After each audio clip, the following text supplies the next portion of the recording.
It's been a while since I made a keyboard video. I like making keyboard videos, but I don't do them too often. I mean, they're just kind of expensive videos because I have to buy all the parts myself. I don't have any sponsors or anything. So a couple months ago, I made a video talking about the Neo60 CU. And in that video, I said that like budget boards are getting really good right now, kind of insinuating that the Neo60 CU is a budget board. I did try to justify it a little bit by saying that for what you pay, you get incredibly great value out of that keyboard. You kind of get more than what you pay for. But even at 200 USD, like I get that it's just not exactly the kind of money that you would go and just kind of drop all of a sudden, especially if you have never built a custom keyboard before. You are just kind of now getting into the hobby. So I want to talk about the Neo60 Core today. The Neo60 Core is kind of, as the name implies, kind of like a core version of a Neo keyboard. Now, you might think that it's kind of like a more basic kind of starter option in the Neo line, and to some degree, it is. It kind of is, but it's also kind of not. So we'll put one together and we'll compare not just to the Neo60 CU, but just to some other boards that I built in the past. So the build process is incredibly easy. I kind of mentioned it in the Neo75 build video that it was so easy. It was the easiest keyboard that I've ever built, and the Neo60 Core is no different. It is basically toolless depending on your mounting option, and I'll get to the mounting options in a second. But if you're just like getting into mechanical keyboards now and you're like worried about how to put it together, I would say don't be. It's really, really simple now, especially the Neo boards. They're just so easy to put together. Now, I'm not going to go over the build process in like step-by-step detail. I mean, partially because I don't want to bore you if you don't care about keyboards all that much or you're not building one. Also because it's just really, really simple. It's really easy to put together. I kind of talked about it in the Neo75 CU video. And the build process is almost the same. It's really simple. The most time-consuming part of it, the most tedious part of putting this keyboard together is probably the stabilizers. Having to lube your stabilizers and put them together. Now, technically, yeah, you don't need to lube your stabilizers, but I would really recommend it. If you're going to go through the trouble of building a custom keyboard, I would probably do it. I would just do it. It really affects how your keyboard sounds and feels in general. If you've never done it before, just really fast, really fast. You're going to want to lube just the stem and the inside of the housing, pretty much where the two pieces will make contact. Just lube that with Krytox 205 G0 lube or anything really. And as I've mentioned before in older videos, if you're not sure like what side faces what of the stem, there'll be a side that looks like it has two holes. That's the front, like that'll face outwards towards the wire where it clips in.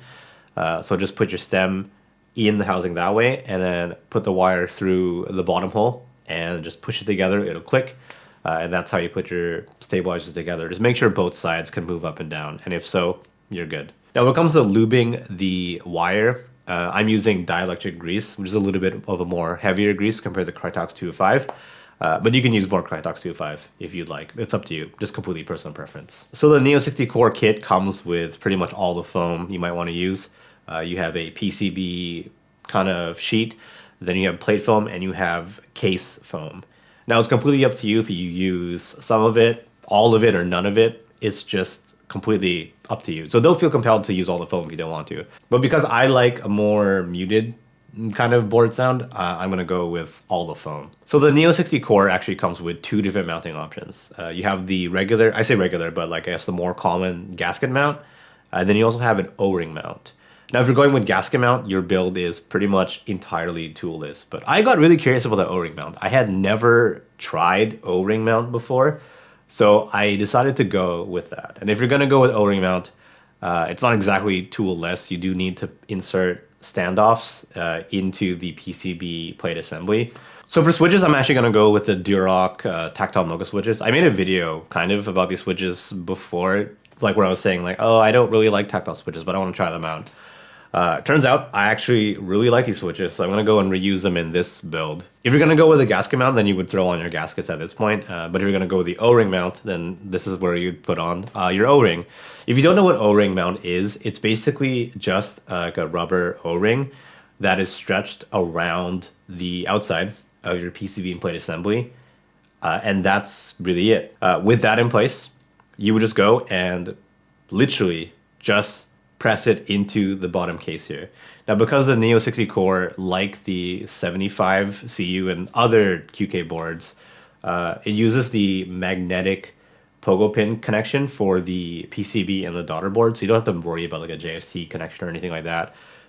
You just put the PCB assembly into the case, and that is it.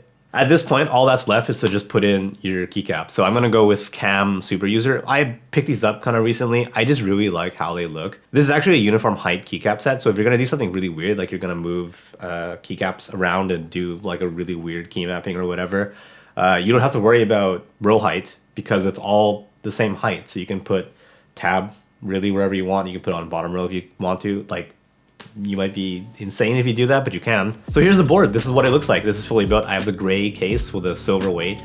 It's a very basic kind of color scheme, but it's also very safe. It'll go with a lot of keycaps, a lot of switches, and I personally think this looks really good together, actually. Okay, impressions, feel, and sound. Let's talk about how it feels at first. I mentioned that I had never gone with an O-ring mount before, and I was curious about what it was like. It turns out I don't like O-ring mount. I kind of switch it to gaskets like immediately. So compared to gasket mount, O-ring mount is way stiffer, I guess, at least with the O-ring that comes with the kit. You can get different like O-rings to customize the feel exactly, but with this O-ring, it was way stiffer than what I was used to. I'm used to a lot of flex in my keyboards, and I kind of like that a lot. I like a bouncier, softer typing feel, and I don't know. It just did not work out for me. I just didn't like how it felt. So almost like immediately, I pulled it out of the case, I removed the O-ring, I took out the standoffs, and I switched to gasket mount. Just by doing that, it felt way more comfortable for me. Like, it was something that I was way more used to. I'm starting to think that maybe I should have given the O-ring mount a little more of a chance, try to see if I could get used to it over a couple of days. But I don't know. First impressions, it just wasn't for me. So maybe you might like a stiffer typing feel, and if that's you, you have the option. Thankfully, you don't have to go with gasket mounts. You can use O-ring mount, and you can experiment, which is, something that's very cool. Okay, let's talk about the sound.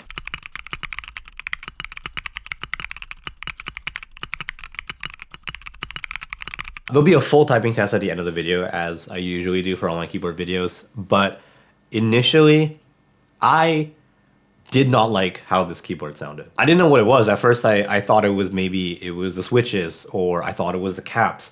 So I started switching things around. I was like, is it the combination of these parts? I don't understand.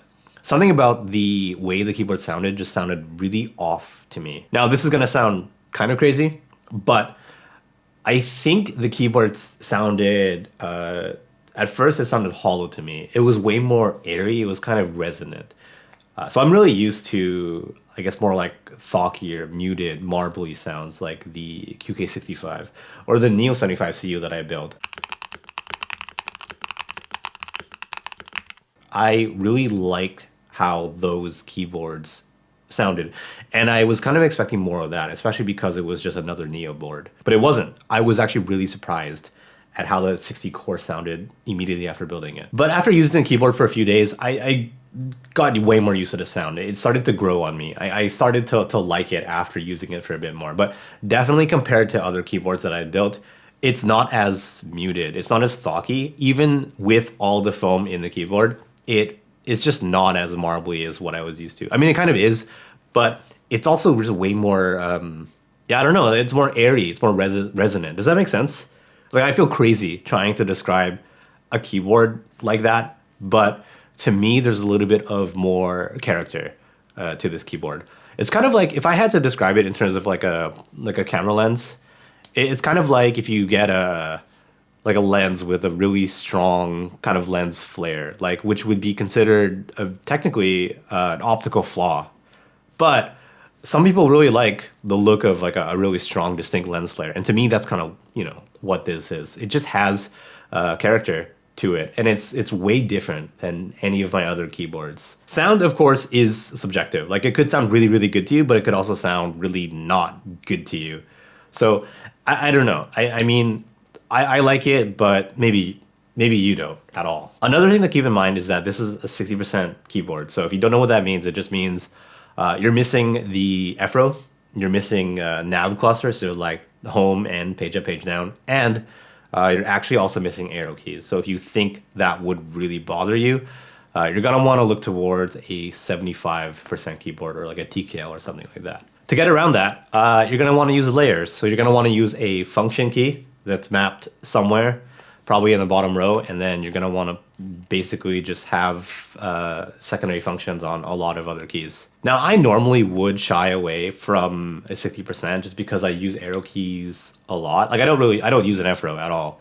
And for like nav cluster, I only use home and page up, page down. But definitely arrow keys, I think, is a really big deal for me. So I was kind of hesitant to kind of get a 60%. But because this keyboard allows you to use a split right shift and a 7-unit spacebar, if you look at the bottom modifier row, you'll see that with specifically this layout, the bottom right modifiers kind of make an arrow key cluster. So what I've done is I'm using function key on the right side of shift here to make these modifier keys my arrow cluster. And then for my nav cluster, I'm actually just using this secondary function key and these keys as home, page up, page down, and end. And it's actually working out pretty good. It takes a little bit of adjustment to remember like, oh, you have to push another key to get the arrow keys, but honestly, it's not that bad. So if you wanted to get into custom keyboards, but you didn't want to spend like 200 USD on a kit, I think the 60 core comes in at a very attractive price point. So depending on the materials you choose, like your plate material and your PCB configuration, the 60 core goes for anywhere between 80 USD to like 110 USD. And for a custom keyboard kit, and especially a custom keyboard kit of this kind of quality, I think that's very good. That is worth it. That is exceptional value for the price you pay. If you're considering the 60 core as your first mechanical keyboard, it's not just like the materials that kind of makes up like the value of the kit. It's also like just the overall process of how you interact with your keyboard. So the build process is a very big part of that. And because the build process for this keyboard is so simple, I really think that's worth it. Like I really think just the overall value you get from like $100 is exceptional. So I guess that's basically it. I just wanted to look at the 60 core. I wanted to look at the build process and I wanted to see if I could recommend it as a starter mechanical keyboard. And I think I do. If you wanted to see like the full typing sound test, that's at the very end of the video. But if you made it this far, thank you a lot for watching. I super appreciate it. Thank you so much for your time, and I hope to see you again.